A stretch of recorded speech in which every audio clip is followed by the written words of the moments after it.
Chicken pakora আপনারা তো অনেকে অনেক রকমভাবে তৈরি করে থাকেন, তবে আমি যেভাবে তৈরি করলাম এভাবে যদি আপনারা এখনও না বানিয়ে থাকেন অবশ্যই একবার বাড়িতে বানিয়ে দেখবেন।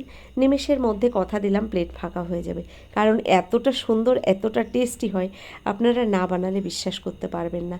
একদম অল্প উপকরণে আমি কিন্তু এই চিকেন পকোড়াটা তৈরি করেছি। চলুন একবার দেখে নিন, তাহলে বুঝতে পারবেন।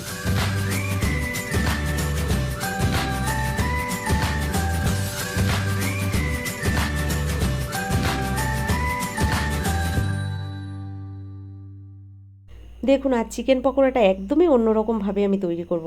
এখানে 100 গ্রাম মটর ডাল আমি আগে থেকে পরিষ্কার জলে ধুয়ে 4 থেকে 5 ঘন্টা ভিজিয়ে রেখেছিলাম। ডালটা কিন্তু ভিজে নরম হয়ে গেছে। এবার একটা মিক্সির জারের মধ্যে এই ডালটাকে দিয়ে দিচ্ছি। প্রথমে এই ডালটাকে আমি পেস্ট বানিয়ে নেব, তবে একদমই জল ছাড়া পেস্টটাকে তৈরি করতে হবে। যতটুকু জল না দিলে নয় সেইটুকুই জল দিতে হবে। একদম অল্প জলে আমি পেস্টটা তৈরি করে তারপরে ফিরে আসছি। নমস্কার বন্ধুরা, কেমন আছেন সবাই? নিশ্চয়ই সবাই ভালো আছেন। আমিও ভালো আছি। টিয়া রান্নাঘর থেকে আমি তন্দ্রা। আজ নিয়ে এলাম চিকেন পকোড়ার একটা রেসিপি নিয়ে। একদম ইউনিকভাবেই তৈরি করব। সঙ্গে থাকুন, দেখতে থাকুন, আশা করছি ভালো লাগবে। দেখুন, এখানে ডালটাকে আমি পেস্ট বানিয়ে নিয়েছি। আর এখানে দেখুন, আমি 200 গ্রাম বোনলেস চিকেন ভালো করে ধুয়ে নিয়েছি আর ছোট ছোট টুকরো টুকরো করে কেটে নিয়েছি। দেখুন, চিকেনটা কিন্তু একদম ফ্রেশ চিকেন রয়েছে। এবার এই চিকেনের মধ্যে আমি প্রথমেই দেখুন যে ডালটাকে পেস্ট বানিয়ে নিয়েছি, পেস্ট করা ডালটা দিয়ে দিলাম এই চিকেনের মধ্যে। তো এই চিকেনের মধ্যে এই ডাল দিয়ে যদি আপনারা এখনও না বানিয়ে থাকেন অবশ্যই এভাবে একবার বানিয়ে দেখবেন। আমি কথা দিলাম আপনাদের প্রত্যেকের ভালো লাগবে, কারণ এতটা টেস্ট হয় আপনারা না খেলে বিশ্বাস করতে পারবেন না। দেখুন, ডালটা তো আমি চিকেনের মধ্যে দিয়ে দিয়েছি। এবার দিয়ে দিচ্ছি 1 চামচ পরিমাণে সয়া সস। সসটাকেও দিয়ে দিলাম এই ডালের পেস্ট আর চিকেনের মধ্যে। তো এখানে আমার বোলটা একটু ছোট হয়ে গেছে। তো এখানে দেখুন, আমি 2টো মিডিয়াম সাইজের পেঁয়াজ কুচিয়ে রেখেছি, সঙ্গে 5টা কাঁচা লঙ্কা একসঙ্গে কুচিয়ে নিয়েছি। তো এখানে দেখুন আমি বোলটা একটু পাল্টে নিচ্ছি, বড় একটা বোলের মধ্যে আমি ঢেলে দিলাম। আর এবার দিয়ে দিচ্ছি এর মধ্যে দেখুন 2 চামচ ময়দা। তো এই ময়দা দিয়ে দিলাম আমি এই চিকেনের মধ্যে। 2 চামচ ময়দা দিয়েছি আর 2 চামচ এখানে দিয়েছি কর্নফ্লাওয়ার। তো এখানে ময়দা আর কর্নফ্লাওয়ারটা দিয়ে দিলাম। এবার এর মধ্যে বাকি উপকরণগুলো এক এক করে দিয়ে দেবো। তো দেখুন, এখানে প্রথমেই দিয়ে দিচ্ছি আমি স্বাদ মতো লবণ, পরিমাণ মতো দিয়ে দেব হলুদ গুঁড়ো। তো দেখুন, এখানে লবণ হলুদ দেওয়ার পরে এবার দিয়ে দিচ্ছি এখানে 1/2 চামচের থেকে একটু কম রয়েছে জিরের গুঁড়ো। জিরের গুঁড়োটাও দিয়ে দিলাম। এবার দিয়ে দিচ্ছি এর মধ্যে 1 চামচ লঙ্কা গুঁড়ো আর দিয়ে দিচ্ছি 1/2 চামচ পরিমাণে গরম মশলা গুঁড়ো। দেখুন, সব কিছু আমি দিয়ে দিলাম। এবার এর মধ্যে দিয়ে দেবো আমি 1/2 চামচ পরিমাণে চিনি। সব কিছু দেওয়ার পরে এবার হাত দিয়ে ভালো করে মেখে নেব। তো দেখুন, এখানে হাত দিয়ে ভালো করে মেখে নিতে হবে। বন্ধুরা, আপনারা তো অনেকভাবে বানিয়ে থাকেন চিকেন পকোড়া, আমিও বাড়িতে বিভিন্নভাবেই চিকেন পকোড়া বানিয়ে থাকি। তবে এভাবে আপনারা একবার ডাল বেটে এভাবে বানিয়ে দেখবেন। আমি কথা দিচ্ছি এতটা ভালো হয় খেতে, বিশ্বাস করুন, আপনারা একবার বাড়িতে বানিয়ে দেখলেই বুঝতে পারবেন কতটা টেস্ট হয়। দেখুন, এখানে আমি সব কিছু ভালো করে একবার মেখে নিয়েছি।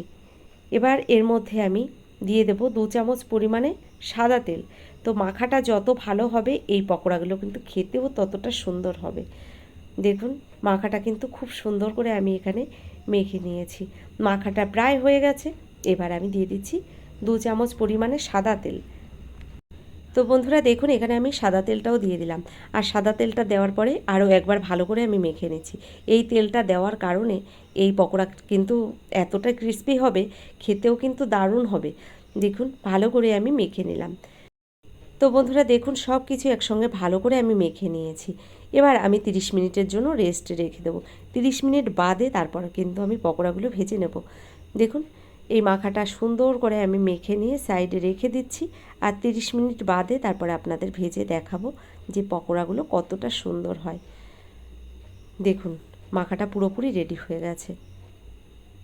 এবার ঢাকনা বন্ধ করে আমি ঢেকে রেখে দিচ্ছি। চলে এলাম আবার 30 মিনিট বাদে। কড়াইতে দিয়ে দিলাম পরিমাণ মতো সাদা তেল। এবার এর মধ্যে আমি দিয়ে দিচ্ছি ওই 3 থেকে 4 চামচ পরিমাণে সর্ষের তেল। এই সর্ষের তেলটা দেওয়ার কারণে এই পকোড়াগুলো কিন্তু খেতে দারুণ হবে। দেখুন, তেলটাকে সুন্দর করে আমি গরম করে নিয়েছি। এদিকে দেখুন যে আমি চিকেনটাকে মেখে রেখেছিলাম, এখান থেকে এবার চিকেন নিয়ে আমি এই তেলের মধ্যে দিয়ে দেবো। তো একদম গোল গোল বলের শেপে কিন্তু আমি এই পকোড়াগুলো বানিয়ে নিচ্ছি। আপনারা অবশ্যই একবার এভাবে বানিয়ে দেখবেন, আমি বারবার বলছি এতটা সুন্দর হয়েছে পকোড়াগুলো খেতে, আপনাদের বারবার ওই জন্যই বলছি একবার অন্তত বানিয়ে দেখবেন, তাহলে বুঝতে পারবেন কতটা সুন্দর হয়। এভাবে আমি দেখুন এক এক করে এই বলের মতো করে চিকেন পকোড়াগুলো বানিয়ে নিচ্ছি, আর তেলের মধ্যে এক এক করে দিয়ে দিচ্ছি।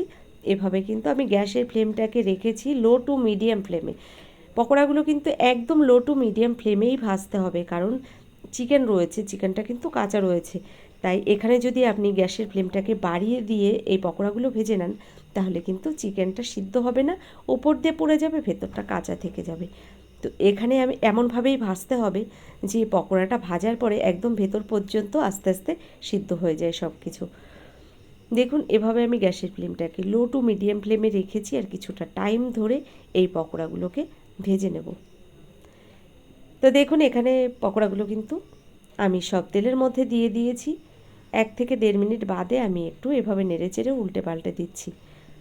কতটা সুন্দর দেখুন, তেলের মধ্যে এগুলো কিন্তু ভেসে উঠেছে। তো এভাবে আমি উল্টে পাল্টে সুন্দর করে ভেজে নেব। তো দেখুন এভাবে ভাজা হচ্ছে, আর আমি কিন্তু আস্তে আস্তে করে এই পকোড়াগুলোকে একটু উল্টে পাল্টে দিচ্ছি। এপিট ওপিট সুন্দর করে নেড়েচেড়ে যদি ভেজে নেওয়া হয়, সব পিঠ কিন্তু সুন্দর ভাজা হয়ে যাবে। তো কিছুক্ষণ টাইম ধরে হালকা আঁচে এভাবে ভেজে নিতে হবে। হাই ফ্লেমে কিন্তু একদমই ভাজা যাবে না, আগেও বললাম, কারণ হাই ফ্লেমে ভাজলে কিন্তু এই পকোড়াগুলো সত্যি ভিতরে কাঁচা থেকে যাবে আর ওপরটা পুড়ে কালো হয়ে যাবে। তো এখানে আস্তে আস্তে ধীরে সুস্থে কিন্তু এই পকোড়াগুলোকে ভেজে নিতে হবে। কিছুক্ষণ টাইম ধরে আমি পকোড়াগুলোকে এভাবে নেড়ে চেড়ে ভেজে নিয়েছি, আর ভাজাটা প্রায় হয়ে গেছে। তো ভাজাটা হয়ে গেলেই আমি নামিয়ে নেব, বাকি পকোড়াগুলো এক এক করে ভেজে নেব। তো বন্ধুরা কত সহজ একটা রেসিপি দেখেছেন, আমরা কিন্তু যে কোনো সময় বাড়িতে এটা অনায়াসে বানিয়ে নিতে পারি।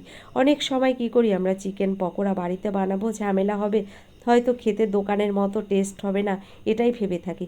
তবে এভাবে আপনারা যদি বানিয়ে থাকেন, তাহলে বাজারের কেনা পকোড়ার থেকেও কিন্তু এই পকোড়াটা খেতে সুন্দর হবে।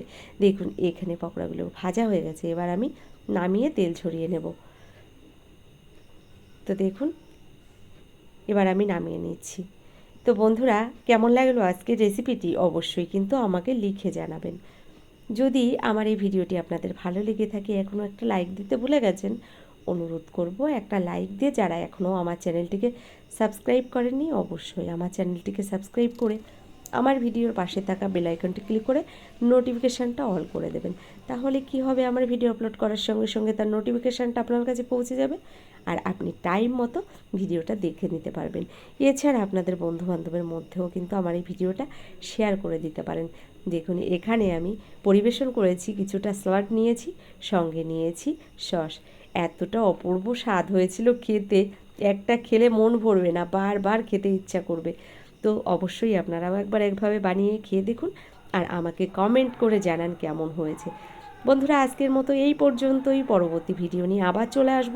ততক্ষণের জন্য আপনারা সকলে ভালো থাকবেন, সুস্থ থাকবেন, টি আর রান্নাঘরের সঙ্গে থাকবেন। অসংখ্য ধন্যবাদ জানাই আপনাদের এতক্ষণ ধরে আমার এই ভিডিওটা দেখার জন্য। সকলকে মন থেকে জানাই অসংখ্য ধন্যবাদ।